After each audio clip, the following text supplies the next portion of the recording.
See, it is a very huge topic, and as a topic, it is not as important.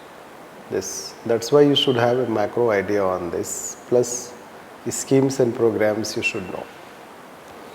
So, when we talk about rural development, so you know that during 1950s, we had only 16% population as urban, rest of the population as rural. Even today you have still majority of population as rural, and over 37% we can say population as urban. So in that way you can see there is a huge difference between rural and urban, or the development, any development which does not cover rural development will not be development at all.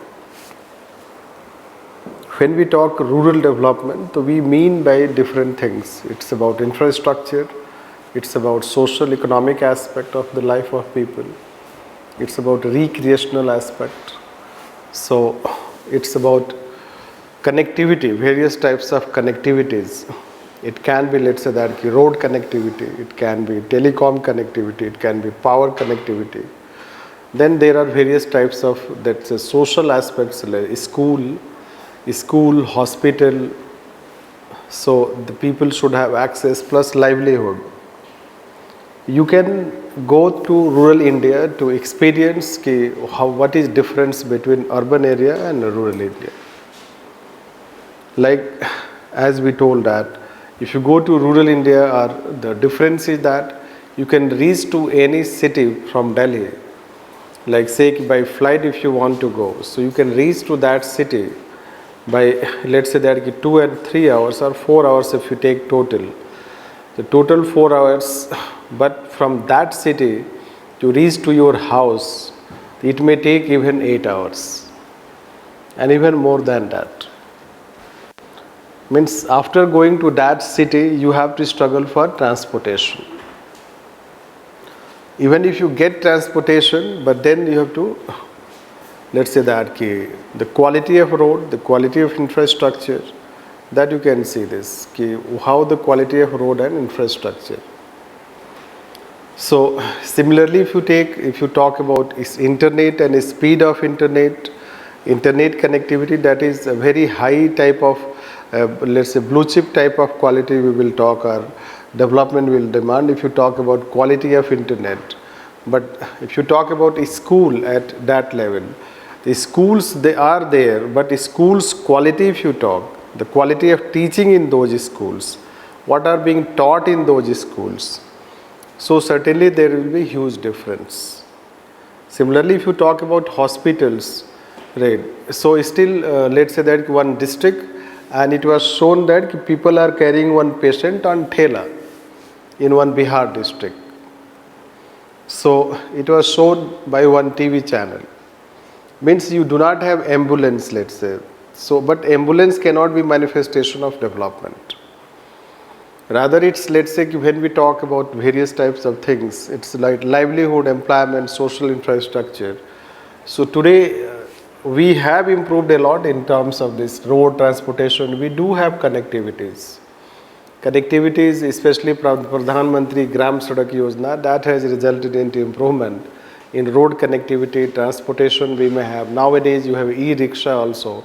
So as far as the transportation is concerned, roads are concerned, yes, we have tremendous progress. Similarly, if you talk power connectivity, so it has also improved even in Uttar Pradesh and Bihar. I have heard nowadays that they get good chunk of power supply. So that way you can see that. Other states have better power supply, so in power front also we can say that. Plus, you'll find that telecom, so telecom revolution, if anything has reached to rural India much faster, so it is telecom sector. That phone, let's say that phone, telephone, internet connectivity, you should know that it has reached to nook and corner of our country, so that can be considered. So physical infrastructure we have improved.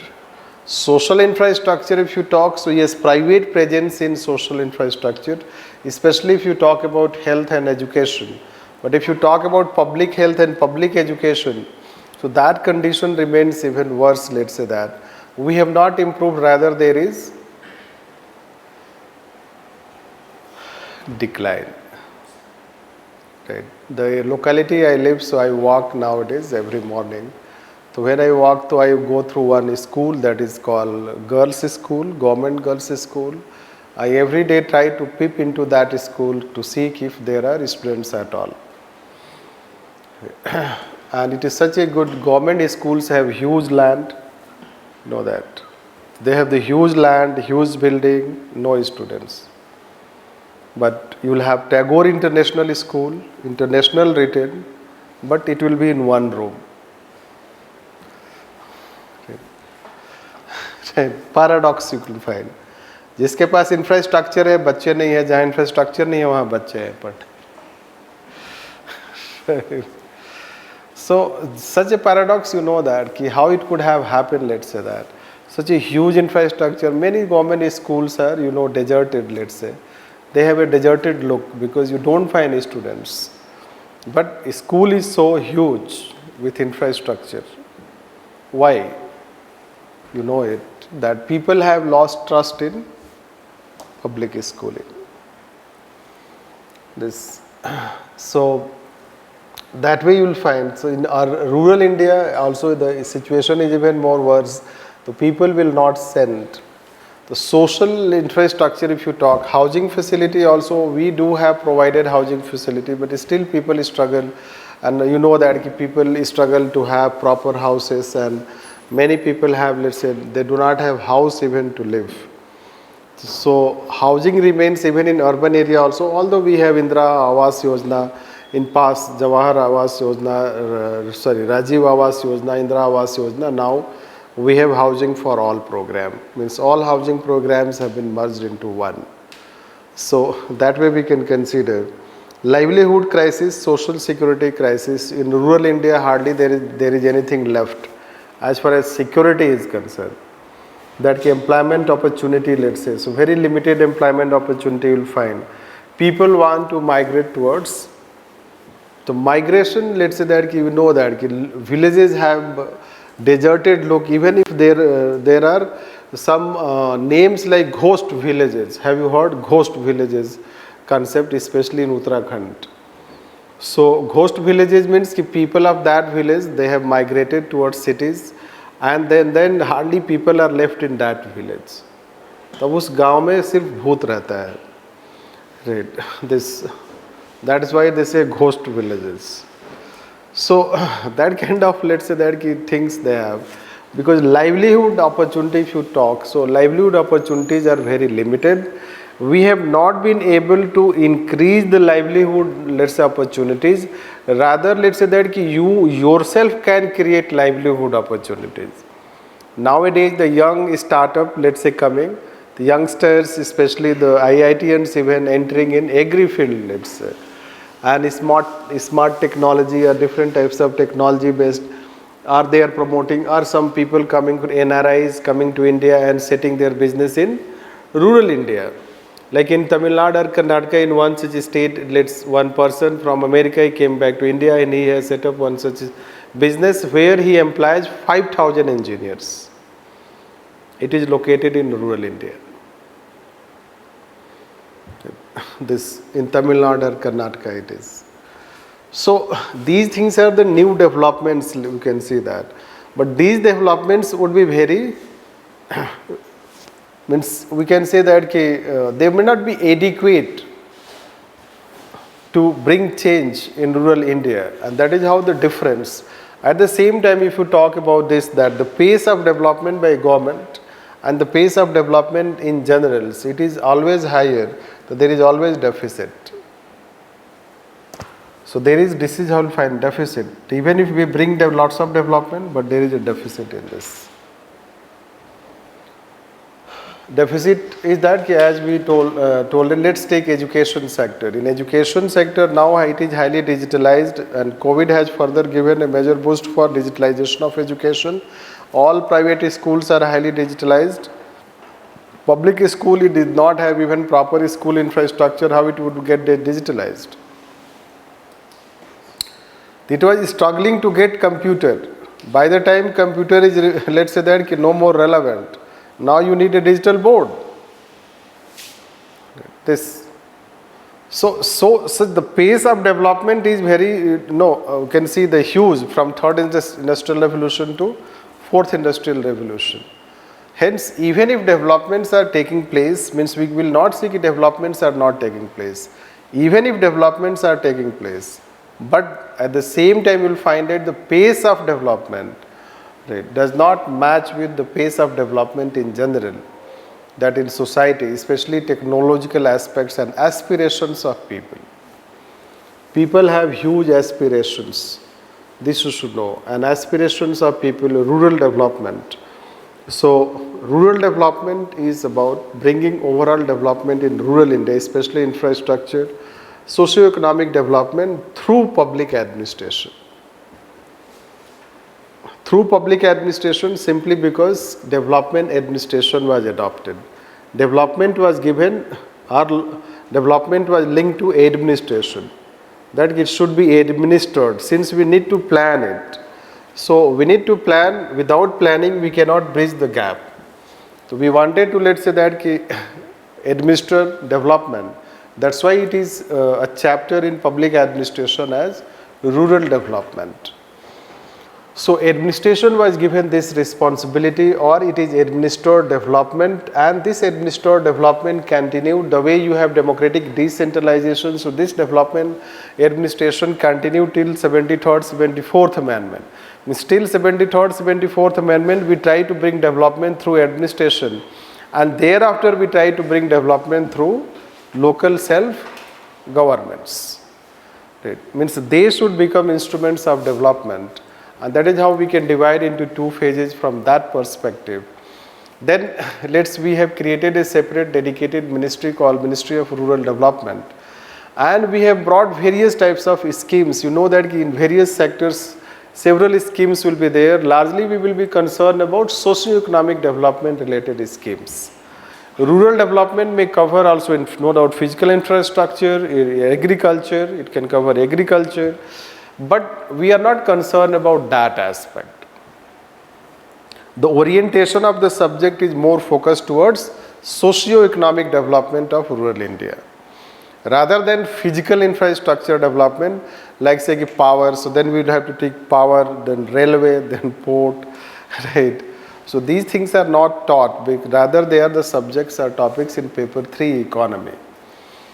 So there you study. Here focus will be in rural development, largely socio-economic development, means development through socio-economic programs and schemes, interventions. So what are those programs and schemes that we have brought since independence in rural development, especially the recent programs which they can ask, and whether those programs and schemes have been successful, and what have been the focus area of those schemes and strategy of those schemes.